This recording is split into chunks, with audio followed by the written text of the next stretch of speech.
Today I'm going to talk about building a fabric stash for scrap quilting. I often like to buy a yard of a piece of fabric that I like, but I would like to use it in scrap quilting, so I need to cut it down into smaller pieces, because normally in scrap quilts we use many different fabrics and you don't necessarily use large pieces unless you're making a very large quilt.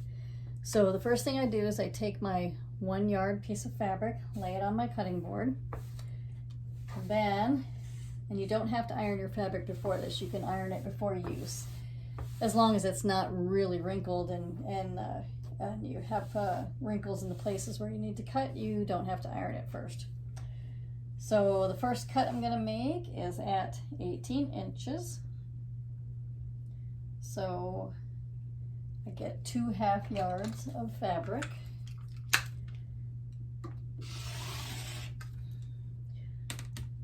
And now if I'm making a big scrap quilt, sometimes I like to have a half a yard of fabric as part of the my stash for that quilt. So I will take this first half yard of fabric, fold it up, and this will be stored with my half yards. So now the second half yard of fabric I'm going to use to make fat quarters and fat eighths. So I take this half yard of fabric, and I take a scissors and I cut it. I stick the scissors inside the seam like this, and I just cut along that seam. So I'm cutting it in half.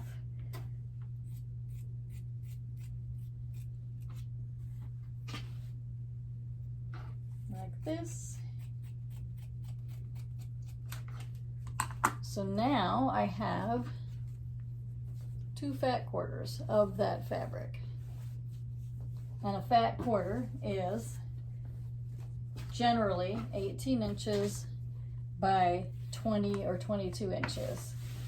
Assuming the fabric is 44 inches, which it isn't always, I always just assume 18 by 20 for my patterns.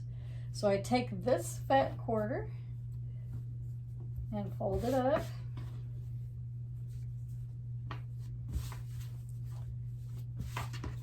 And this is going to go into my fat quarter box.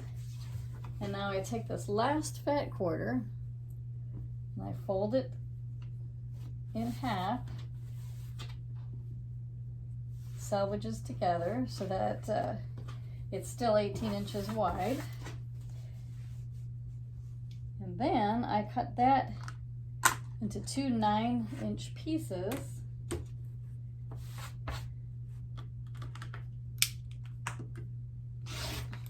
So now I have 2 fat eighths. And I do a different folding technique for my fat eighths. I fold it in half like this, fold it over again like this, so now all the raw edges are on this one side. And then I roll it up like this, and I put one of those little clear elastic rubber bands on it.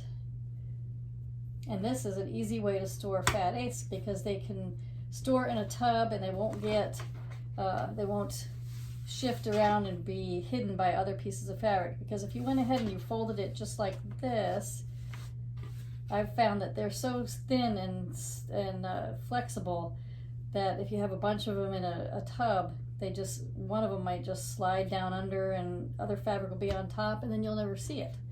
So I've taken to doing my fat eighths this way.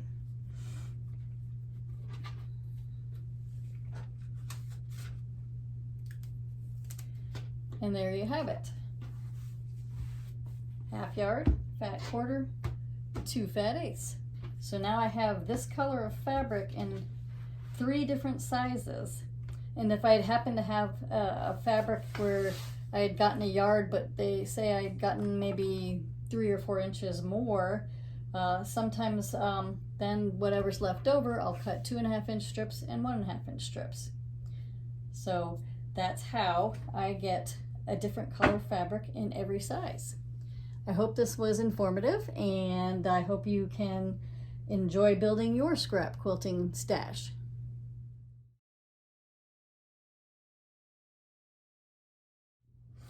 Hi everyone, today's mini tutorial is on squaring up fabric. Now, squaring up fabric is an important step when you're getting ready to cut out a project. If your fabric is not square, then you will get strips that are distorted, meaning that when you cut the strip out at the fold of the fabric, the strips will either curve in or bump out on one side, and your strip will kind of look like curvy like that. So the first thing you do when you're getting ready to do your squaring up is you press your fabric. Try to get as much as that center crease out as you can where it was folded on the bolt. And I already did the pressing. So then you're going to fold it up again, and you're going to match up the selvage edges. And then you take your fabric, and I'll show you, I'm holding it up, but you're going to kind of shift the selvages around until that bottom fold looks like it's laying flat. And see how it looks like right there that it'll lay flat on the board? So I lay it down on the cutting board, and you can see it lays flat. So you're going to do that with your selvages as long as it takes to get it to lay flat. So once it's flat, I am going to take my small square ruler, and I line that up with the bottom edge of the fabric where the fold is, and leave a little bit of space over here on the side so that I could place my long ruler. And I keep hold of this smaller ruler so that doesn't move, and I butt the edge of the long ruler up against the smaller ruler, and you might have to make a few adjustments as you go.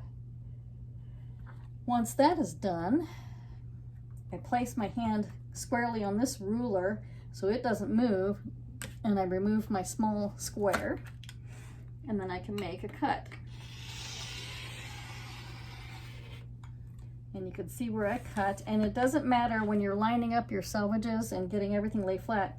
You don't need to worry about if it looks crooked on the sides, because that's why you're squaring up your fabric.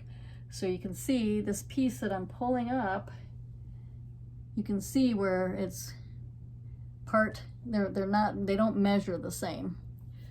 And that's how the fabric is squared. So now your fabric is nice and squared up, and you can cut your strips that you need for your project. So I'll go ahead and I'll line up my ruler for the size strip that I need, and I'll cut. And when I take the strip, you can see where the fold was.